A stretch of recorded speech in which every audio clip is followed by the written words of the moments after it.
How are you? Good morning, Valerie. I see you.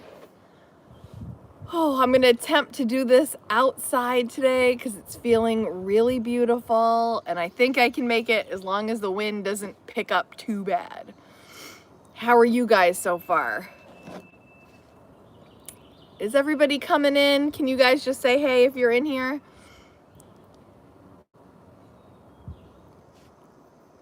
Good morning, Kathleen from Colorado. How's the weather over there?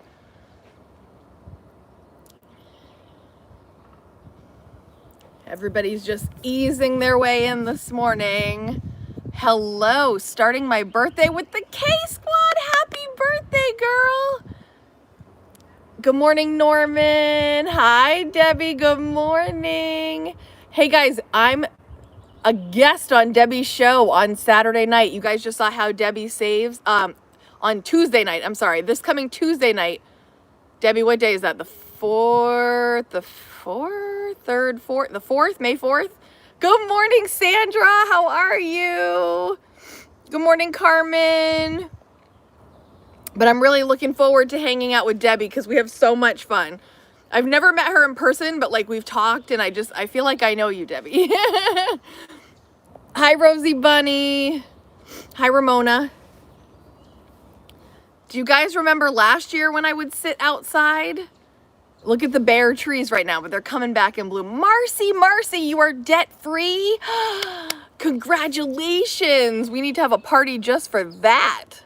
Good job, Marcy. That is amazing. You must be feeling so good. Good morning, Rachel. Debbie says, yes, May 4th. So excited. I feel the same way. Yes. Catherine. Schlexy lady. Danny's World. Hello. Jan, good morning. And Karen. Oh, you're getting your week meals together. Good. Oh, hey, Laura. Yeah, you're pumped for Marcy too, right? That is so exciting.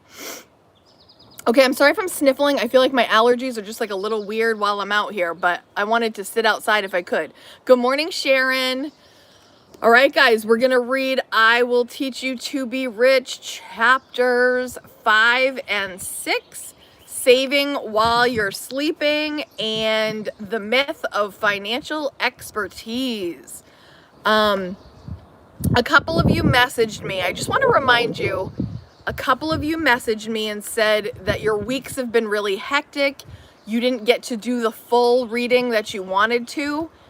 Just know, never worry. If you have a hectic week, you didn't get through the chapters for whatever reason, just come, grab your coffee, chill out with us, and we'll still discuss. You guys might be meal prepping right now. You might be eating breakfast. Whatever you're doing, if you're just listening, you don't have to look at my face while you do it. You can use it like a podcast and still get all the takeaways that we talk about in the chapter. Good morning, Ms. Tracy. I won't be like your professor telling you you didn't come prepared. So, good morning, Marcia. Good morning, Joanne. Oh, so good to see you all. All right, so we're going to get into chapters 5 and 6, of course, starting with 5. Hey, Jude. I think I drank too much coffee this morning, and my stomach was kind of like, I think you need a little something. So I got some raspberries. Hope you don't mind. All right. So, saving money while you're sleeping sounds fantastic, right? For YouTube, Sunny Lenarduzzi, one of the people that I always tell you that I watch for YouTube tips, she always uses the term get views while you snooze, which is kind of what YouTube does. It's like a passive income. Once you put that work out, you can still get views while you snooze. And this is kind of like the same idea. When you invest, you're still making money in your sleep. So I'm going to read a little bit for those of you that didn't get a chance to read it thoroughly and just kind of give the intro. So he says, you know how you look at cute newborn babies with their tiny little hands and big eyes, the cute little sneezes, the pure innocent smiles. That's how I look at systems. I see beauty in systems, like the one I lovingly built to apply to 65 scholarships and pay my way through undergrad and grad school at Stanford, or the system I built to read 2,000 emails a day, or to make sure my plants get watered when I go on vacation. So he's got a system for everything. That's because automating your money will be the single most profitable system you ever build. I built my own automated personal finance system over 15 years ago, and since then it's run in the background every single day, generating more and more money, requiring almost no time to maintain. What I always like to do, remember I always tell you, I kind of like start with the end in mind. So now I'm going to pop to the end where he kind of gives the summary of what you've learned in this chapter. And so as we discuss, know that like that's the final product that we're trying to do. I think automatic saving systems are a great idea. Totally. All right. So we're in, it says list all your accounts in one place, which should take about 1 hour. As you start linking accounts to one another, you'll need to log into all of them. Make your life easier by getting all the login information in one place that you can access from home and work. You know what my least favorite thing to do is? Try to remember passwords. So if you can figure out a way where you can have all your login information when you are away and when you are at home, you know, either way, where you can actually get into your accounts, it's a smart idea, because there's nothing more frustrating, right, than like, what was my password for this one? What was my sign-in name? Like, oh my gosh, it's so frustrating. Number 2, okay, so it says link your accounts together, 3 to 5 days to set up your automatic money flow. Link your accounts together. Connecting them is free and quick, but allow 3 to 5 days for the accounts to verify the links. That's what she's going to be talking about. Number 3, set up your automatic money flow. Says this takes about 5 hours initially, and I'm going to go over, that might sound like, oh, that sounds like a lot, but he likes to front load the work in the beginning so the rest just kind of flows. Once your accounts are linked together, set up the core of your automatic money flow, automatic payments. Good morning, Granny Prepper. Your system will automatically send money to your investing accounts, your savings account, and your fixed costs, and leave you money for guilt-free spending. Remember, you'll want to reset your billing cycles so you can create a well-timed automatic money flow. Okay. I like this. He says, do more before doing less. Do more before doing less. You guys know I like to always do less when possible, but first, sometimes you must do more. He says, I don't know about you, but I plan to do less and less work as I go through my life. When I meet people on a career path that will have them working more, not less, I'm always puzzled. That's like being a real-life Mario brother, where every level you beat means your life gets progressively more difficult. Why would you want that? That's why I love systems. You front load the work now, then you get to benefit for years and years. By investing a little now, we won't have to invest a lot later. Of course, that's easier said than done. Somehow, we just never get around to consistently managing our money. And let's be honest, that will never change, because who really cares about managing money? It's about as appealing as cleaning the garage. Every week for the rest of your life, we dream of having an automated system that handles most of our to-dos, something that just works. So, he talks about the power of defaults. We know people are incredibly lazy and will do whatever requires no work, often their own financial expertise. Think about how many people lose thousands of dollars per year by not taking advantage of 401k matches alone. How much more money do we lose from inaction overall? So, guys, I know many, let me see who's in here right now. So, who right now is taking advantage of their 401k match? And if you know what your match is, leave it in the comments. You like, yes, 4%. Yes, me, it's 6%. Yes, 2%. Or no. You're not, like, do you guys, or you're not even investing in a 401k, you haven't even looked into it. No employer plan. Debbie, 3%. Laura's husband does. 5%, half and half. That's pretty great. If you haven't looked into your company's 401k, like I didn't for years and years and years. Oh, Darcy, my match is tiny, but every little bit helps. I totally agree. Ramona, 4%. Granny Pepper's husband, 5%. If you haven't looked into, 6%, Carmen, nice. 4%. It's something that, again, I told you in my 20s, I didn't understand what a 401k was, didn't want to look at it, thought that it was just something that older people had to think about. I was very naive. I was very uninformed. And if I could go back in time, I told you a million times, I would have done, I believe that my first job did have a company match. I can't be sure, but I'm pretty sure they did. I didn't even know what that meant. It just blew right over my head. And hindsight's 2020. I wish I could go back and change that, but I can't. So we move forward.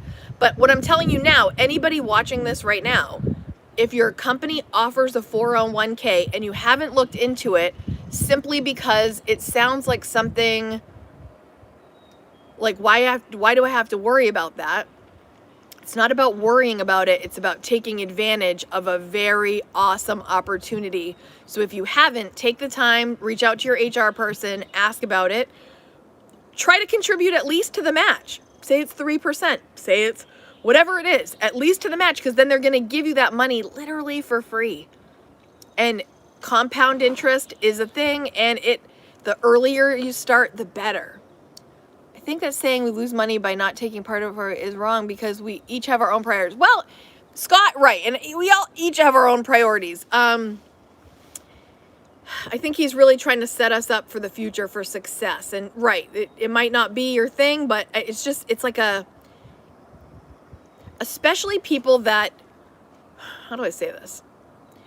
The 401k, once you start contributing to it, I don't even think about it. It's just automatic. Do you guys feel that way, that people that contribute, I don't miss it, I don't think about it, and that account grows. And once in a while when I look at it, and it's like, I'm like, wow, you're not even doing anything. You're not thinking about it. It just automatically transfers to the 401k, and then that account just grows and grows. And it's like miracle. It feels like a miracle. You don't miss it. You don't think about it. It's automatic, and I don't know. It's just, it's powerful if you want to have retirement later. The key to taking action is quite simply making your decisions automatic. You think you'll actually do the work each week? No, you won't. You don't care. Sure, you might care right now, but in 2 weeks, it'll be back to Twitter and Netflix. Nobody really cares about managing their money. Heck, he doesn't even. Get away from me. Endless mailings from banks and investment accounts. So he's just trying to say, like, it's not something people want to waste a lot of time on. So if you can set it up, kind of a set it and forget it kind of attitude, in some ways, it can do wonders. On page 171, he says how to spend only 90 minutes a month managing your money. And I was thinking about that this morning. And I spend about 5 minutes a day every weekday. So that's about 100 minutes a month-ish. So I'm pretty close with that. And sometimes it doesn't take me even 5 minutes. I just keep an eye on it. Eye on the prize. So he says, I hope I've convinced you by now that automation is the way to go. In chapter 4, which we already read, you set up a basic system, the conscious spending plan, that gave you an idea of where you're going to contribute your money. As a refresher, check out the rough percentages assigned to the 4 categories in the table below. So in this table below, his categories of spending, just as a refresher,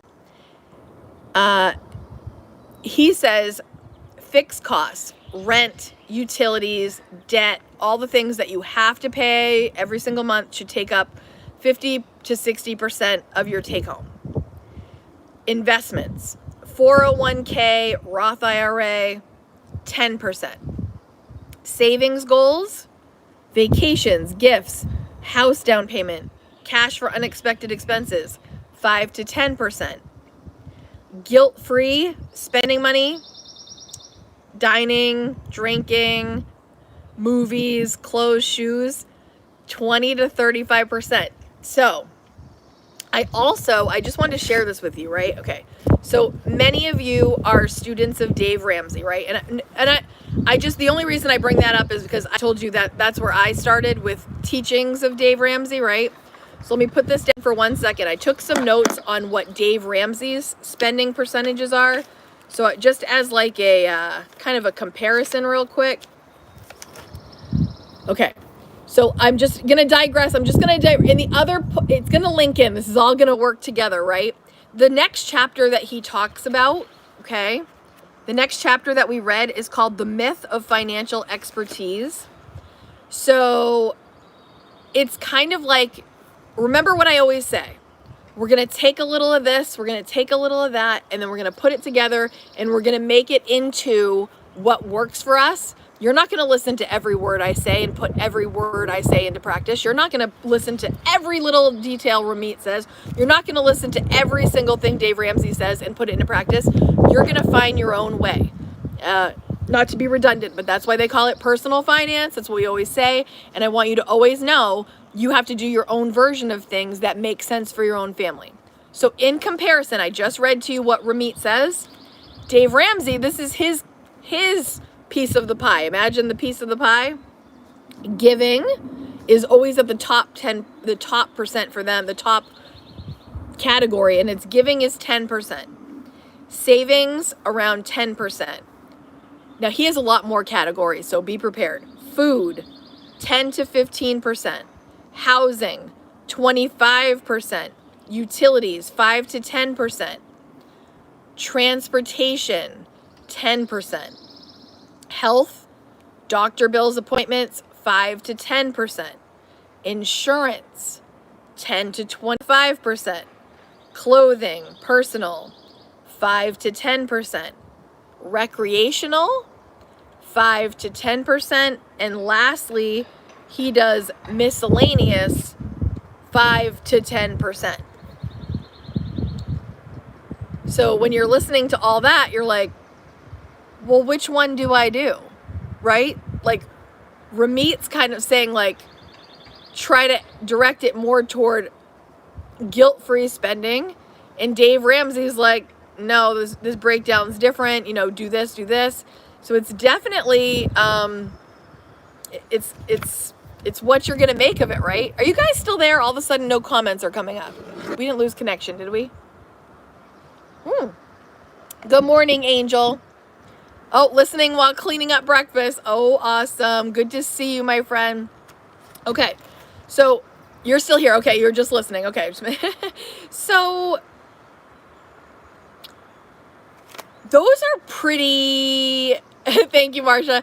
Those are pretty, Helter Skelter says recreational at 5 to 10% sounds realistic for me. Okay, so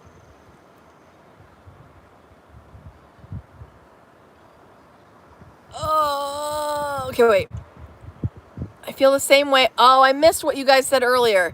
I feel the same way about knowing this earlier. That's the part that burns me about the book because I feel it's geared more toward 20-somethings at times. His audience, I would say in general, of even when I was reading like watching interviews, I think that the younger generation kind of grabbed onto him. So I see what you're saying. Like, you're like, I'm getting this now. I'm in my 40s.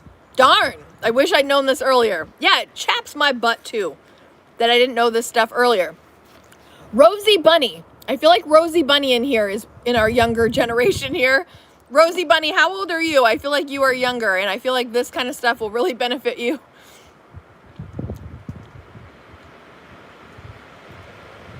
Okay. Rosie Bunny is a teenager. She's Valerie's daughter in here. And oh my God. So like Rosie Bunny is Valerie's daughter, and she got tuned into us. if she's learning this now, she'll be 15. If she's learning this now, oh my gosh, guys, what can you imagine if you would have known this information when you were 15? Can you imagine? Speaking of that, I talked to Kaden the other night. We were having a conversation. Now he's 7. Okay, so obviously it's kind of early, but I said, Darcy, she's definitely going to outdo us all. Oh my gosh. But I said to Kaden, I said, I'm going to teach you something today. I said, we're going to learn, I'm going to teach you something that you need to know for later in life. And I said, you right now, it will make no sense to you, but I'm going to tell you 2 things you need to invest in. He's like, what's invest? And I'm like, okay. I'm like, remember these 2 things. I'm like, Roth IRA and 401k. As soon as you start making income, we're going to get you. I said, don't worry, I'll remind you. I said, but oh, Melanie, your son's 7 too. We mentioned savings all the time.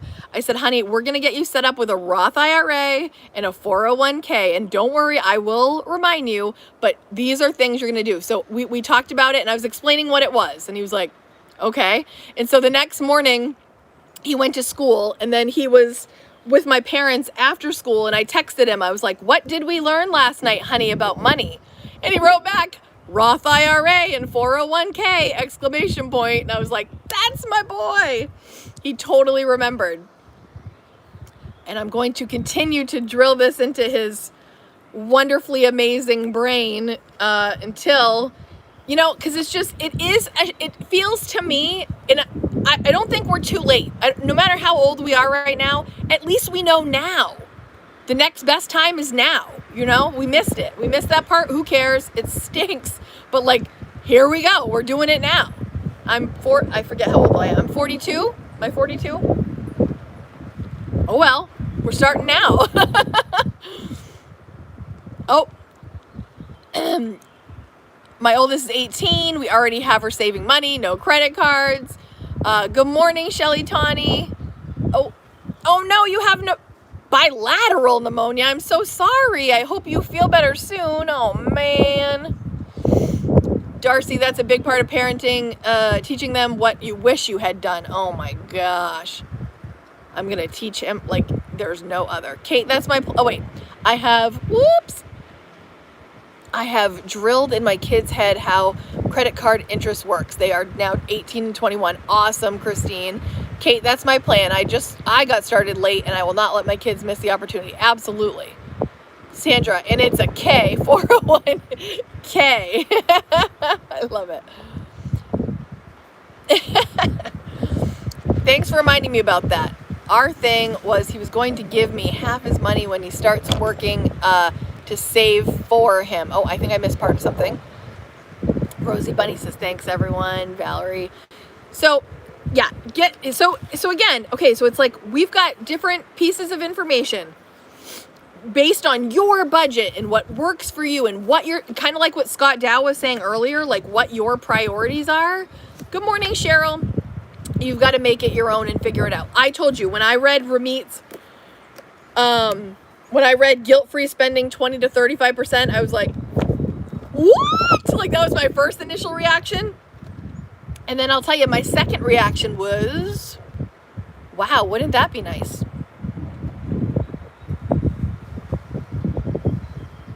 I was doing envelope system with my 16-year-old son with his part-time income. He took it all and paid for spring break. Don't know where I went wrong.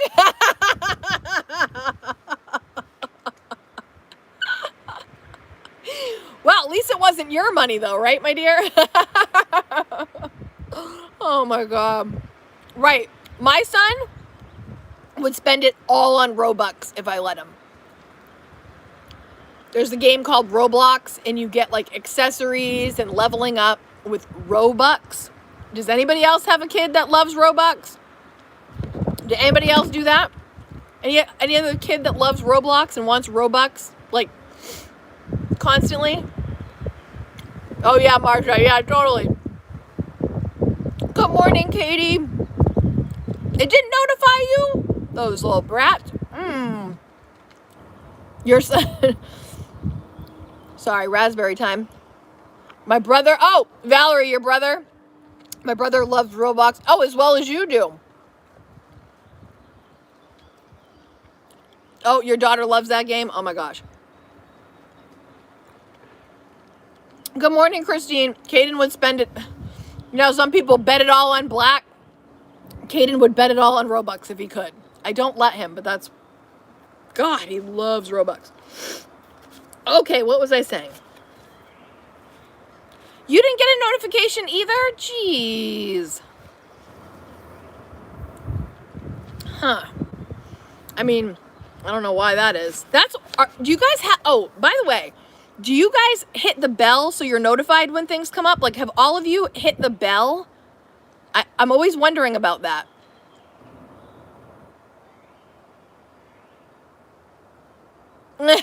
Scott gives them selective hearing, I bet. Oh, I just know 8 a.m. is book club. Susan, Randall, what state are you in again? Are you like California area? You got notified? Okay. Darn, I wonder why that didn't. But yeah, if you guys hit that bell, oh, and while we're talking about it, smash the thumbs up if you wouldn't mind. Just tap that little thumbs up right now. Yeah. Well, I hope that it does the next time. Oh, thank you. Oh, Canada, that's right. That's right. Okay.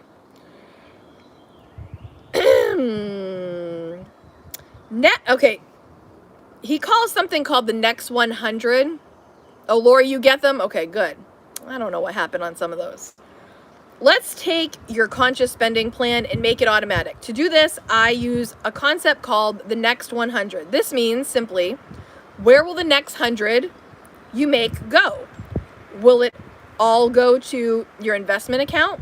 Will you allocate 10% to your savings account? Most people just shrug and don't take any time to think about how their money will be allocated, which means it gets thoughtlessly spent and I sob uncontrollably. But there's a better way. It involves actually using the guidelines you established in your conscious spending plan. If you did things right in chapter 4, you already know how much money you have to contribute to your fixed costs and how much is left over for investments, savings, and spending money. So if you made $100 and your plan resembled the above example, you might put $60 toward your fixed costs, 10 into your investment account, 10 into your savings, and you'd spend the remaining 20 on whatever you felt like. Pretty cool, right? Well, it gets even better because once everything's automated, that money will be shunted from your checking account right into the appropriate accounts without you even thinking about it. Can you guys see how big my coffee cup looks like from this angle? It's not really that big, but doesn't it look like a swimming pool? Ooh, swimming pool. Anyway, all right. Throughout the book, he talks about common invisible scripts that we tell ourselves about money. One of them, it says common invisible scripts on automation. When it comes to automation, it sounds really good, yet almost none of us do it. Here's why. So one of the invisible scripts is it feels like I have more control when I know I can invest when the market is down. He says what it means. I can understand being nervous about automating your finances. The good news is you are in control. You can always check on it and stop or change any settings you want. More important, be honest. Have you actually invested consistently every month? Does your money go where it should? Do you automatically rebalance? If the answer is no, you've lost money. Let's fix that. The second one is, I only have a little money to start with. It doesn't seem worth it. Who has said that before? He says, start now and build the habit. As your income increases, your habits will be aligned and your system will automatically grow with you. Totally, right, guys? Sometimes we think that extra $20 is not going to matter. Talking about putting that extra $100 toward the mortgage, we think like, oh, well, it won't really make a dent. We know mathematically, we did the math, it does. It really does. So every little bit does count. And even though we want to save more. We want to invest more. Like, start small and get into the habit, and then you can increase that as your income increases, as you decrease your expenses, however it works, you know, but start. Invisible script. I manually invest because on my variable income, it's hard to automate when my income can vary widely. He says, irregular income is handled in this automation. See page 181. So if that is you, check out page 181. Next, the honest answer is because I don't know how. That's a completely honest and common answer. He wrote, thank God, finally someone answers with the real answer, but not some concocted, he says, BS about how they want control of their investments. We're not talking about investment returns, people. Nothing wrong with not knowing this. Read on. The last one is, the fees are lower when I do it myself. I have money control of where my money is going, or at least it feels like it. It's also a forced check-in on my goals and progress. He says, sigh, feelings. Sometimes your feelings are finely tuned instincts that you should listen to. But other times, your feelings are capricious and misguided and lead you astray. And you should really follow the evidence. This is one of those cases. Bottom line, automating your finances will give you more time, more money, and higher investment returns. Hey, Monica. Hey,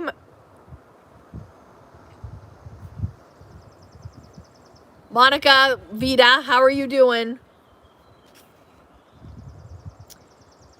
All right, so he talks about creating your automatic money flow. I'm sorry. I'm scratching, itching my face. I'm sorry. Who are we talking about? Gail? Is that the one that does the show I love? What is the name of that show? Why am I blanking? What's the show we're talking about? You know the one I talked about that every time I watch it, I'm like, ah! What is it called? You guys know. What's Gail's show? Debt do us part, till debt do us part. Thank you guys. I'm like, my brain's not functioning yet. Which, by the way, you guys know I have Amazon Prime, and it was on Amazon Prime, and then it went off. So now, I think you can probably still watch it on YouTube. Where do you guys watch it, if you watch it? Oh, is it on Prime? Well, last time I looked, it was taken off for a bit. And I was like, ugh.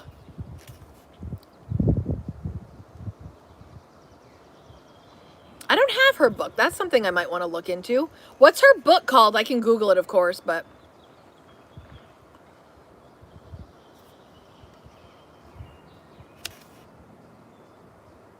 yeah. I love that show. I love that she goes into people's homes, looks at their budget, gives them tough love. I would have a hard time with that because I would, like, she's tough. Like, she's tough. I don't know if I would have a hard time a little bit with the tough love, because some of them are so resistant to change. It would be challenging for sure, but she kicks butt. And I know it's a TV show, so I know things are like encouraged to be a certain way and whatnot, but I really enjoy her. Yeah, she's great. I'd like to hang out with her.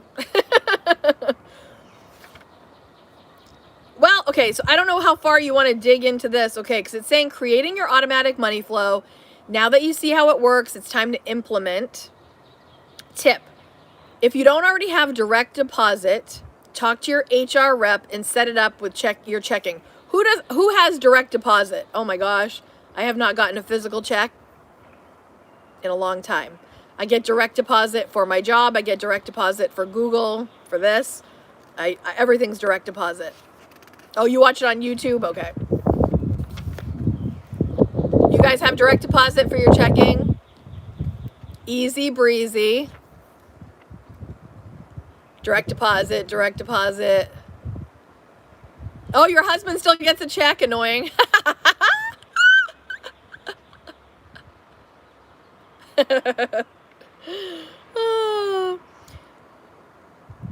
This is easy. It basically entails giving your checking account number to your employer. In addition, you need to get everything squared away with your 401k contribution. Ideally, you already set up your 401k back in chapter 3, but if not, do it now, he writes in big letters.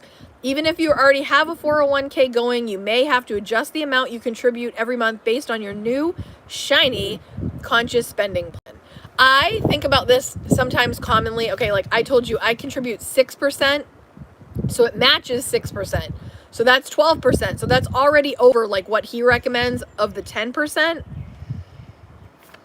And then I also contribute to my Roth IRA, which I do max out. My goal every year is to max it out, which is $6,000. So I told you my total investments for my investing is about somewhere between 15 and 20, maybe 17 currently. But I think about it like, should I try to put more in there? Should I make that a priority? And then I think, should I just throw that at the house? You guys know that's another thing I really want to pay off. You know? Oh, Marsha, I love this too. I hope it's not too windy for sound wise, but the birds chirping. And I also hope nobody just starts cutting their grass next door or something, but so far so good. It's just nice to be outside. I feel like this just feels like freedom. How do I feel when reading this book, Scott? I think I've told you guys in the past, I've always kept my belt really tight with money. And I told you when I was younger, I had a very hard time giving money because I was always just worried I was not going to have enough. I think I had a little bit more of a scarcity mindset. So this book for me, although some parts are cringy to me, right? I'm like, oh, like 20 to 35% guilt-free spending. Like I can't even imagine. Like I'm not really close to that. But I like the idea of trying to get a little bit more toward that, where you're enjoying your life, you're spending money on things that you value, which we always talk about, right? Buns is not looking at me in the window right now, which is a funny question because they both were trying to get out the door, which they're not outdoor cats. But Scott, I feel like this is helpful for me, and I hope a little helpful for you, to also realize that we don't have to, it's not go without, because, you know, most of us practice frugal living, but sometimes we can, that's a private driveway, by the way. It's not just like a highway behind me. We can be comfortable spending, and especially toward the things like, you know, I tell you this all the time too. I'm trapped between frugal living and you only live once, right? This one I feel like is trying to give us a little bit more toward the you only live once, but by still being responsible. So I'm enjoying it where it's kind of like I feel like I can loosen my belt just a teensy bit and at least explore the idea of it. Does that make sense? Because I'm a saver now. I'm a saver. And I've gotten, like I said, now I told you I give.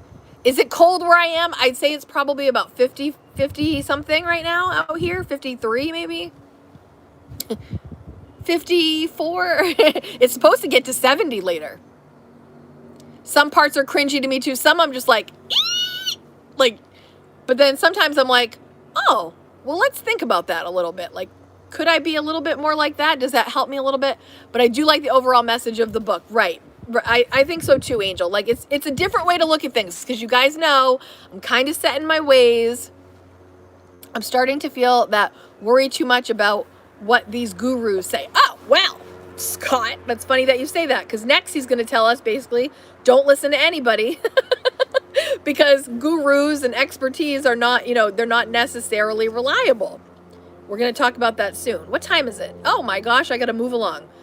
Okay.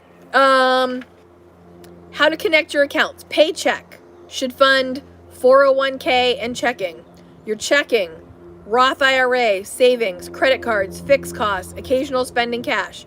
Credit card, ooh, he says fixed costs and guilt-free spending. Again, you guys got to make this your own. It goes more into that. And he recommends when the money flows. On the first date, your salary is direct deposited. Second of the month, part of your salary goes into 401k. Fifth of the month, automatic transfer from checking to savings. Automatic transfer from checking to Roth IRA. Seventh of the month, automate payment of bills from checking and credit. Automate transfer from checking account to pay off credit card. I know I just blasted through that. Just because we will run out of time eventually, but I also think that this is very personal of how you manage this. So if you've got this book and you're working toward that, take your time. It won't really take that much time, and divvy it out. Make sure it's all in the right spot.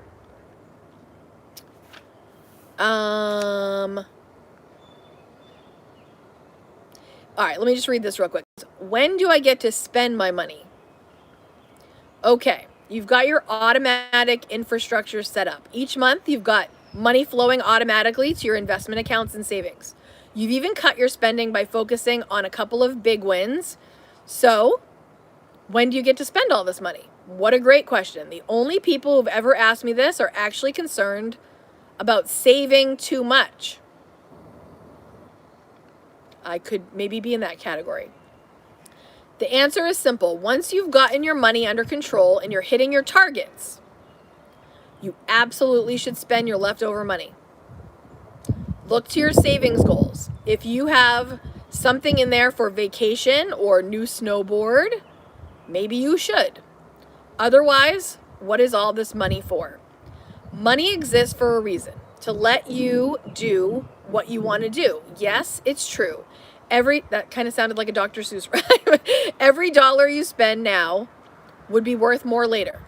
But living only for tomorrow is no way to live. Now, this is something that I struggle with, so I'm enjoying reading it. Let me read it again. Living only for tomorrow is no way to live. Consider one investment that most people overlook. Yourself. Think about traveling. How much will that be worth to you later? Or attending that conference that will expose you to the top people in your field. My friend Paul has a specific networking budget that he uses to travel to meet interesting people each year.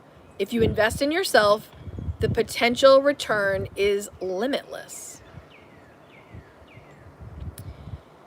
If you're meeting your goals, another route you could take is to start saving less and increase the amount you allocate to your guilt-free spending. I'm like, okay, I'm just absorbing it. One final thing. I hope this doesn't sound too cheesy, but one of the best returns I've ever gotten has been with philanthropy. Whether it's your time or your money, I can't emphasize enough how important it is to give back, be it in your own community or to the global community. Volunteer your time at a local school or youth organization, or donate to a charity that supports a cause you care about. Saving too much is a good problem to have. Fortunately, there are great solutions too. That's his perspective, and it's a little liberating. I constantly, just so you guys know, whenever I have extra money, I mean, not that, I often have extra money, you know what I mean? But if I do I put it toward the house? Or do I spend it? It's a constant battle for me. Chapter 6. Yes, philanthropy. Yes, for the philanthropy. You're never going to regret giving. I talk about that all the time too. I told you I used to have a hard time giving up any money because I just thought I will not have enough. But the more I have given as time has gone on, the more that has come into my life. That's just the way it's been. I too thought I could help everyone who needed money, much to my detriment, right? And not to an excessive amount, but if you give a little bit and loosen up a little bit, for me, like I told you, I wouldn't even, I just felt like I don't have money to help people. But now I realize it's never a bad decision. I mean, I wouldn't go give excessively. If you have no money and you give $50,000, whatever, you make sure you can pay your stuff. But if you make a conscious effort to keep an open heart and give a little when you can. Give a little until you can give more, you know. It changes things. It changes your heart and it changes your attitude about money, for sure. All right. So the myth of financial expertise. He says, why professional wine tasters and stock pickers are clueless and how you can beat them. Let me tell you a brief little story, he says. If I invited you to a blind taste test of a $12 wine versus a $1,200 wine, could you tell the difference? In 2001, a researcher at the University of Bordeaux ran a study that sent shockwaves through the wine industry. Put it to the house. Determined to understand how wine drinkers decided which wines they like, he invited 57 recognized experts to evaluate 2 wines, one red and one white. After tasting the 2 wines, the experts described the red wine as intense, deep, spicy, words commonly used to describe red wines. The white was described in equally standard terms, lively, fresh, floral. But what none of these experts picked up on was the 2 wines were exactly the same wine. Even more damning, the wines were actually both white wine. The red wine had been tinted with food coloring. Think about that for a second. 57 wine experts couldn't even tell they were drinking identical wines. What do you guys think about that? Are you not shocked or are you shocked?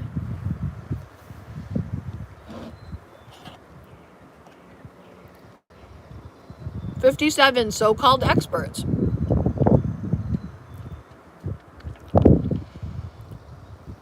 He says, there's something we need to talk about when it comes to experts. Shocked. That's crazy, right? Can't judge a book by its cover.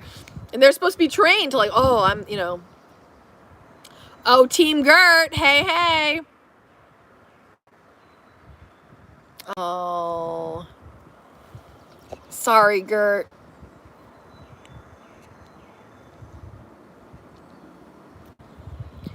Well, we're glad you're coming in, and I'm sorry to hear that.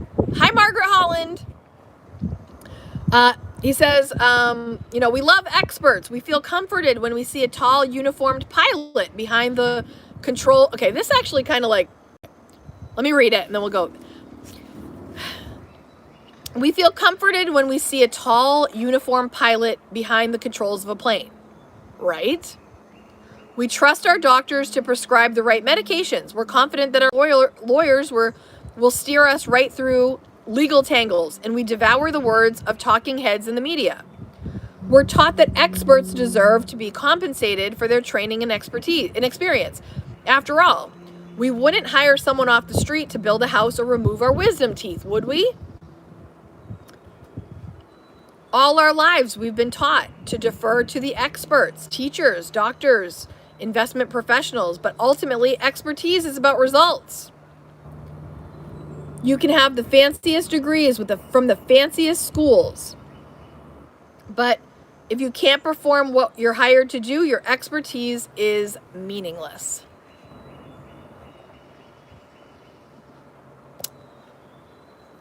Team Gert, I'm so sorry. Rough day, man. Just want to let you know, Kate, that I decided to create a fitness category instead of entertainment category. I'm obese, so I made the decision to invest in my health.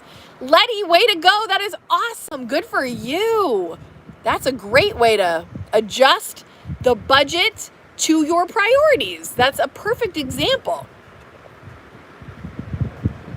Oh, I know, Team Gert, but I know, it's just sometimes you gotta just share, I hate heartbreak. I'm so sorry. Yeah, she's saying now focus on yourself. Definitely. Oh, man. Letty, we're really proud of you. That's really great. Yeah, Team Gert, we are here for you. Love my wine. I'm studying wine, but what to consider a job as a... Oh, no, cool. Oh, yeah. Ooh, wine. Those of you that drink wine, what do you prefer, red or white? Leave it in the comments. Red or white? What's your preference if you drink wine?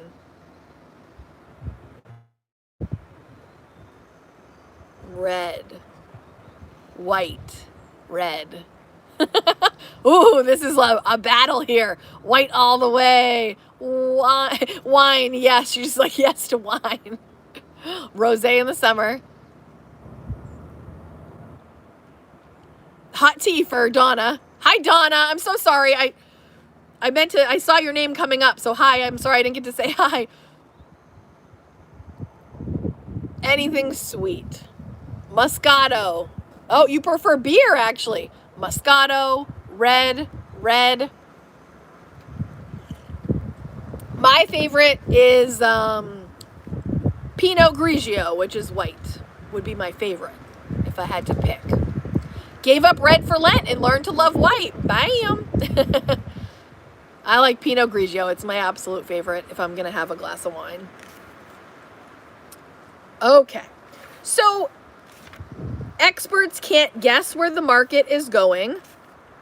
He gives another startling example of how experts can't time the market, how financial experts hide poor performance, 3 legendary investors who did beat the market, how to engineer a perfect stock picking record. I'm not going to go over all that. I'm just kind of giving you like an overview of what we're. And he says, I bet you don't need a financial advisor. And then he has a story. His friend realizes his financial advisor has been taking him for a ride. Ugh. So you really think you need a financial advisor? He said when 2 wealth managers tried to recruit him, this was kind of an interesting story too. So in summary of, okay, those wealth advisors trying to recruit him, he said, here are the takeaways from the story. I'm just going to give you the takeaways and not read the whole thing because it's several pages long. 1, he loves pretending that he knows nothing about money with so-called professional advisors. This was one of the best days of his life. 2, the vast majority of you do not need a wealth manager or even a financial advisor. You've got this. You've already got this book. Read it, use it. Living a rich life is not that hard if you follow advice that works for everyone. Number 3, wealth managers know they cannot beat the market. So they try to focus on other ways they can add value, such as anyone can make money in a bull market. We'll help you when the market shifts. And we can advise on taxes, wills, trusts, insurance. All of these are legit, but none of them require a commission-based advisor. If you get skittish when the market goes down, I think the best answer is to develop the skills to stay resilient and focus during a market turn down yourself. Don't make decisions out of fear. Trust in yourself and your financial system. You know he loves the system. And the last one is, once you have 7 figures in assets or complex transactions involving kids or retirement or taxes, you've earned the right to consider advanced advice. Hire a fee-only financial advisor for a few hours to see my website or my advanced course on personal finance. Okay, so when you guys get to 7 figures, remember that. Active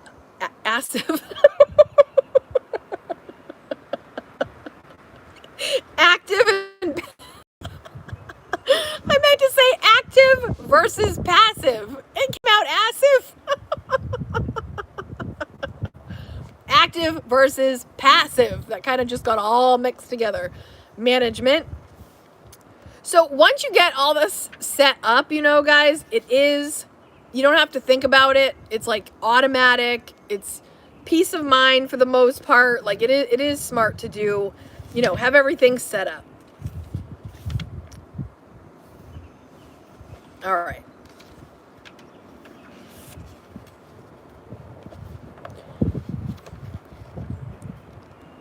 Make it passive.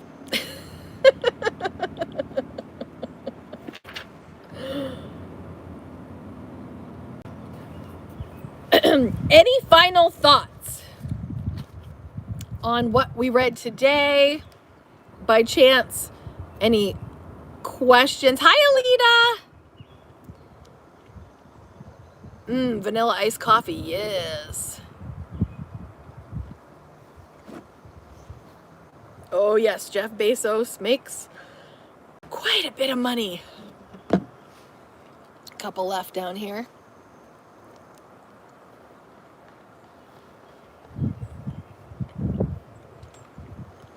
It's hard to know when to invest. Like an emergency fund is needed. Yeah. Oh yeah, I would definitely have an emergency fund first. Deciding the amount. Oh. Deciding the amount for an emergency fund. Is that what you're talking about? Susan, is that what you're asking? How much to put in your emergency fund?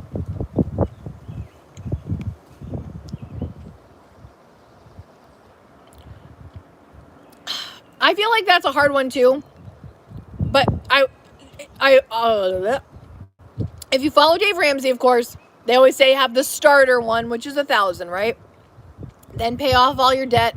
And then when you have your big emergency fund, the bigger one, they say 3 to 6. I would do your absolute best, but I would try to get closer to 6, but start with 3.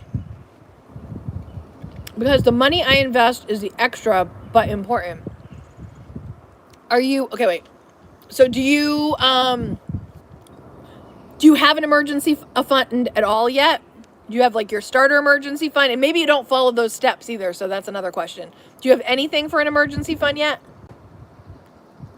Won't let you sleep. Okay. I know many people feel similarly. How much of an emergency fund do you currently have? Oh, so how many months saved is enough? Starter 5,000. Oh, okay. I think this is what I'm thinking. 3 to 6 months will get you over a hump. You know, I'm trying to get to the 12-month one, but that's a bunch. But yeah, I would do it in months, and I'd say I would say 6. 6, okay, 15,000 for 6 months. You know, for me, I take what would be my, did you ever see my survival budget video? If you guys haven't watched that one, please watch that, because it shows you how I divide things and how I just pluck out my household, and then I multiply. It's that times 6, not the what's the words? The frosting on the cake, like nothing extra. Save 6 months and focus on, I would do that. Save 6 months, then focus on saving money I can invest. I think that sounds good. 6 months I think is pretty solid. 3 makes me nervous. But depending on our financial situations, we got to do what we got to do. But yeah, I would do, I think 6 months is pretty solid. Gosh, think about that. If you lost your job tomorrow, you could survive for half a year. That's good. Emergency fund, I mean, I just wish everyone would work toward it. I know I've done a bunch of videos on it, but that's just, it's so crucial to not living a stress money life. If you've got that, at least, it just feels good. It's hard on SSDI. $9.99. What's it's you get $9.99 a month? Oh, 8 months, Debbie. That's good. It's a vibe thing too, like sense of security, peace of mind. Totally. Cheryl's working on it.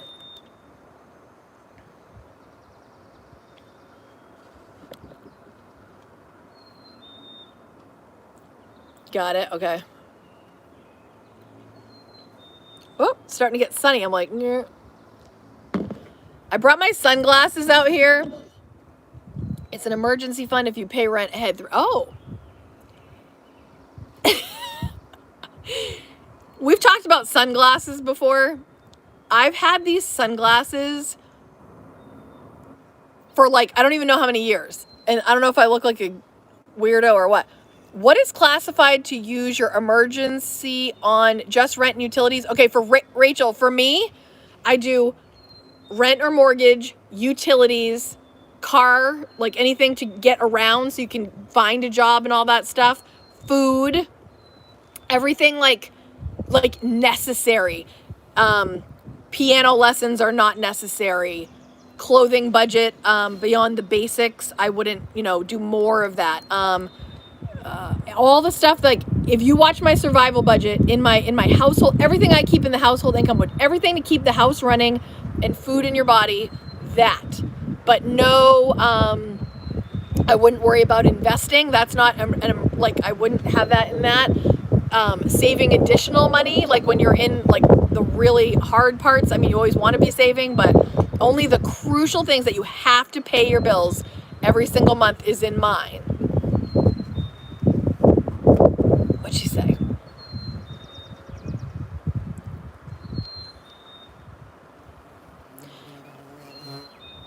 A big bumblebee just landed on my phone.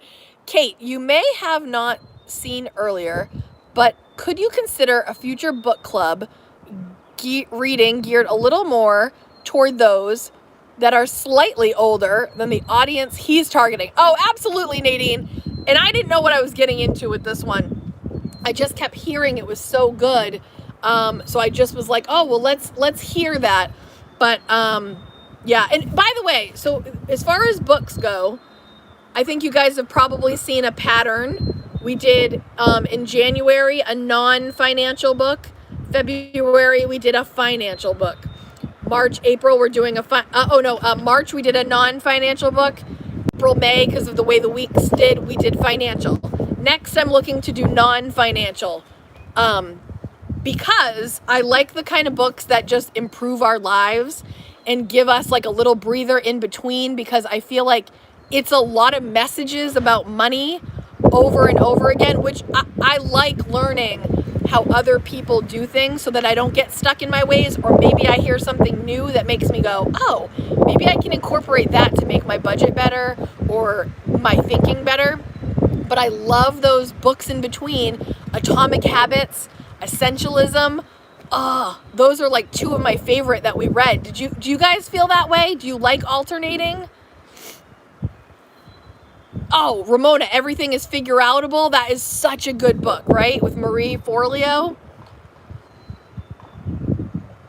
Nomad Land. Yes. Okay, you guys kind of on the same page with that? You like alternating? I loved Atomic Habits too. That's like one of my favorites.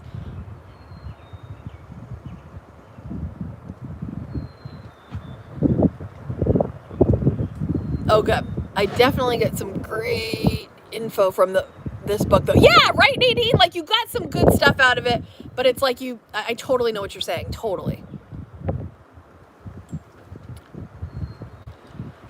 Okay, what day of the month is it today? We're May 2nd today? Okay. All right. I have a couple books in mind for June that I just think would be right up the K-Squad's alley.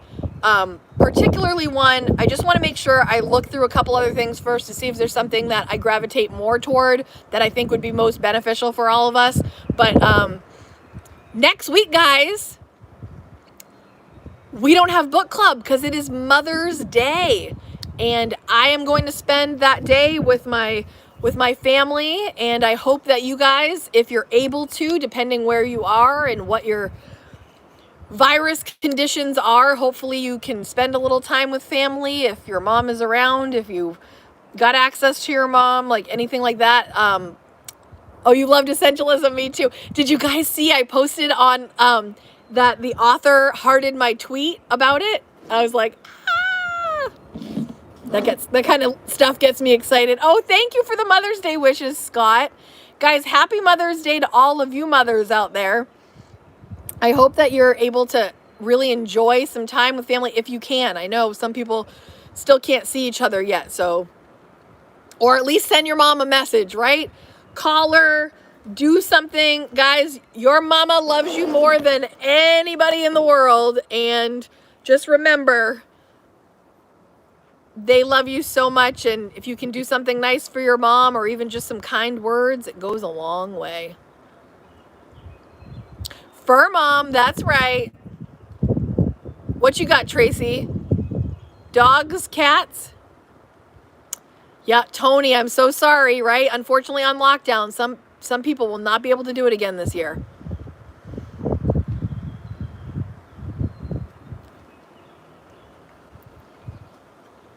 So we've got, let me just say it out loud. We've got, guys, what did I give you? Oh, I can't, I'm on my phone. What did I say for next week? Is it just chapter 7 next week? Can anybody look on my website really quick? Look on my Kaden blog and look at the K-Squad book club tab. I think I said just chapter 7. For the week after Mother's Day. Oh, Sandra, you lost your mom 4 years ago. I'm so sorry. Anyone that's lost your moms, guys, I feel for you, and I'm sending you extra love. I think I said chapter 7 for next week. I'm not next week, for the one after Mother's Day, and then chapters 8 and 9 for the last. Can anybody look at that real quick?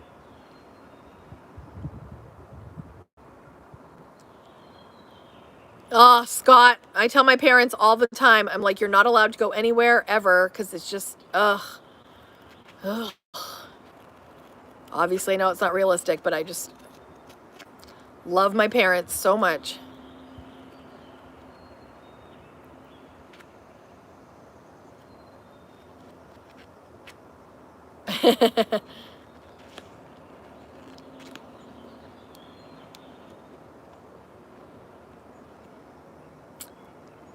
Did anybody have a chance to check?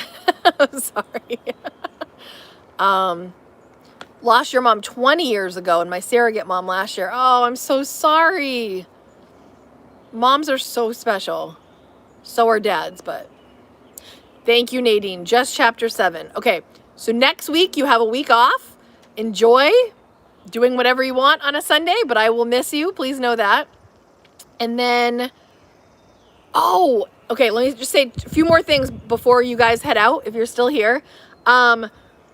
So no book club next week, but then we're going to do chapter 7 the next week, and then chapters 8 and 9 the final week, and then it's Memorial Day, and we don't have any book club that day too, because I'm hoping to do something with my family or my son, particularly just do something kind of different, maybe because it's a longer weekend, and I don't know what we're doing. So I'm going to just enjoy that weekend. Hopefully you guys will too. And then starting in June, we're going to start a brand new book, but I'm going to be looking into that probably after Mother's Day, like mid-month. I'm going to let you know what I'm thinking about for that one. But the other thing I was going to say is Weekly Wins Wednesday. I just want to say I've really been enjoying what you guys are accomplishing and reading that. I tried different things, like last summer. Remember last summer I did Questions with Kate show, and we did that for the summer. And then I stopped when fall came. And then I just did Weekly Wins Wednesday for last month to just kind of try it, see how that's going. And I've got Pajama Drama going on Monday. Oh, my question was, is there anything for Pajama Drama? And I know it's always a wild card, but is there anything that you guys are really looking for info on? Or topic discussion that would be useful to you right now for Pajama Drama? Is there anything on the top of your brains that would be particularly useful?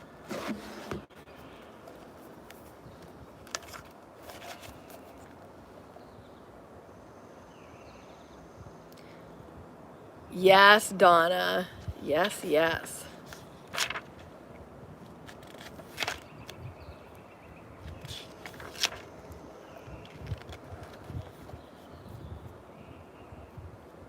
A moving out story. Oh my gosh. Do you know how many times I've moved, Scott? Oh my gosh. I've got like, I'd have to write an entire novel. I have moved so many times. Oh my gosh.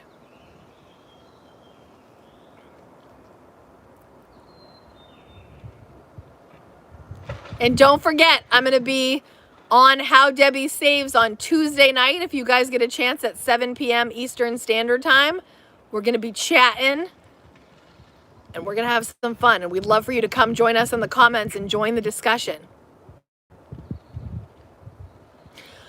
A video on how to make friends. Okay, I always like listen to what you guys are saying and I'm thinking, how could I contribute to these things? Oh, okay, wait, hold on. How to make friends.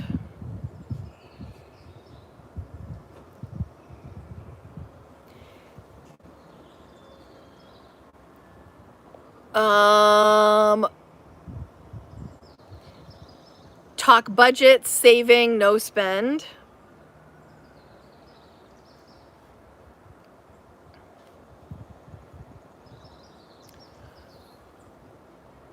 What a reasonable clothing budget spending looks like. Mine is a little pathetic. Something I contemplate putting more effort into sometime, but how to move from an apartment into a house saving. Oh, Rachel, I have some of those. Check out Kaden, my playlist on my moving. I have a bunch of stuff in how to save money when you actually move too. Being content. I just saw something about, I thought I said I saw menopausal or something. Where did that just go? I lost something. I think I missed one. Oh, coping with menopause, work, and family.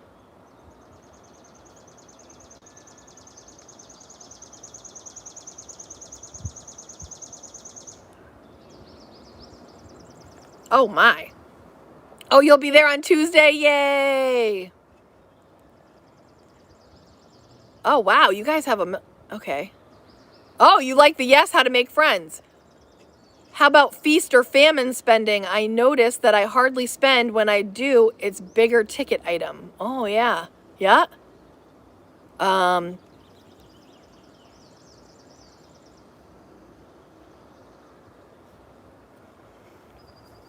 Minimize clothing. Yes. Project 333 thoughts. Yes. Moving budgets. Yes. Yeah, check out, guys, anything with moving, please check out that playlist. I think I have a lot in there. Oh, yes to feast or famine spending. How to know if you spend too much money on books. Well, according to this gentleman, that's one of his rules. If you want to buy a book, you just buy it. That's what he says. It's a good question, though. Book spending. Oh, Darcy, thank you. Gift spending. Has anyone felt they spent a little less since this past year because maybe you don't see people, so you don't maybe put gifts together as much? I kind of feel that way. Is vaccine talk too personal? For me, it's like I'm comfortable with talking to it to a degree. I just don't ever want it to turn into a political discussion and people get heated. Like I just got my first vaccination a couple weeks ago by Mother's Day. The Saturday before, I will be fully vaccinated, and I'm proud to say that. I don't want it to turn into like a fight about that. You know what I mean?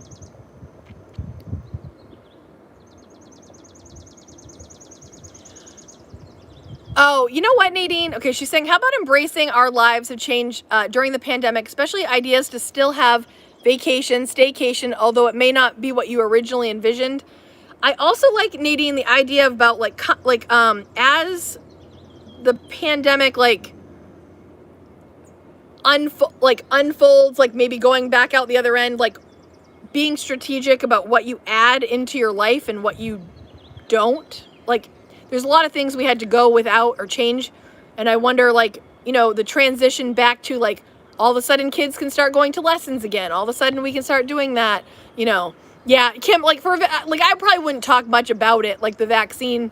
Like I wouldn't do a video about it, I guess is what I'm saying. But I don't have any problem saying that I got vaccinated.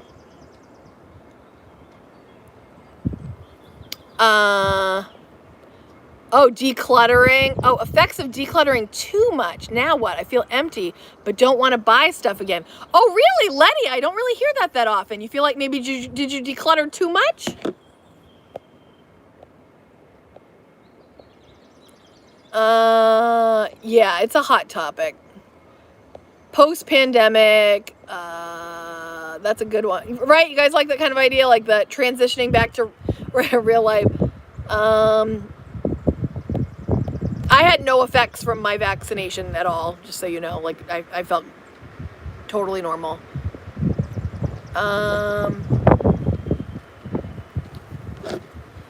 You're still decluttering. Yeah, decluttering, I mean, gosh, I can always talk about that.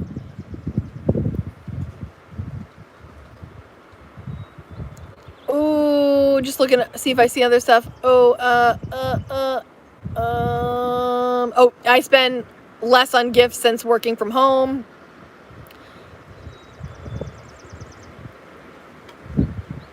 How to say no without guilt. Yeah. Spent so much less this year because of the shops closed. Yeah. Sandra said, minimalism challenges book idea, Cozy Minimalist Home. Have you read it? No. What is that? Cozy Minimalist Home. Who wrote that? Do you know? Why am I screaming? I can Google it anyway. Okay. Well, you guys have a ton of ideas. My whole life is one big declutter. Oh, work at home, part-time jobs, how to say no. Oh, I had a video that was hidden, and I unhid it. So if you unhid it, if you type in Kaden saying no, there should be a picture that comes up. It's like black and white, and it's like one eye is open and I think one's closed. I did a video on that, and I don't know why I had it. Sometimes I don't know, but it's available now. Check that out.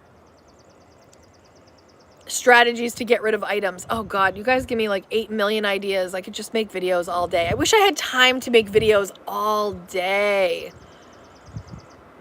Oh, real honest side hustles from home. Cheryl, I'm so sorry. I can't contribute to that conversation too much because honestly, the only side hustle I ever want to do is YouTube and dance. And I don't know enough about other ones to be useful to you guys. So I wish I could do more on that, but I don't want to be like, do Uber, do this, do that, when I don't know anything about them and I don't really know how it is. You know what I mean? Like, so I just, YouTube is my favorite. That one I can talk about, of course, and teaching dance. But if that's not something that's like already like in your repertoire, you're probably not going to do that. So I'm so sorry. I don't have good advice for side hustles because it's just, I don't have any good ideas on those. I don't know what's really effective. I see a million videos on it though. Oh, Selena, do I have a video about decluttering? Oh my gosh. Yes, I do. Oh, yes. Type in Kaden decluttering, and you will have several videos that will hopefully inspire you to declutter. Please do. I'm glad you asked. I work at fast food job as a side hustle. Absolutely.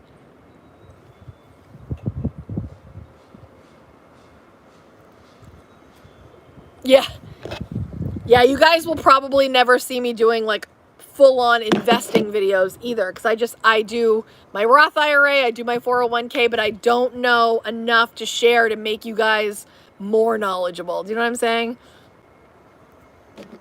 I've got this one little ant that just keeps circling and I don't want to kill him, so I'm just kind of letting him do his thing. So I'm picking up all my stuff. All right. All right. All right, I will not see you on next Sunday, but I'll see you in the videos during the week. Of course, I appreciate you taking the time to pop in and watch my videos when they come out or as soon as you can, leaving comments, and I just really appreciate you guys. I hope you have a great rest of your Sunday. I hope you do something you enjoy. If you check in for weekly Wednesdays, think about the 5 categories that we talk about, which goes from the word build. So think about something good you can do for your body this week, something you can do for you, something you can do to benefit income, investing, or your budget. The L stands for relationships. Is there something, can you reach out to somebody, have an interaction that really builds your relationship? And D is for personal development. Find something you're interested in or you want to learn more and dive into that. Nothing wrong with gaining new skills. Love you too. Love you guys seriously so much. Thank you for being here. We'll see you live after Mother's Day, okay? All right. Have a wonderful rest of your weekend. And happy Mother's Day to you all, you mamas. All right. Love you guys. Enjoy your day. Ooh. Not sure I can end this stream. You might be stuck with me the rest of the day. Hold on. Can I end it? Oh my God, there's no end button. Okay. Bye, guys.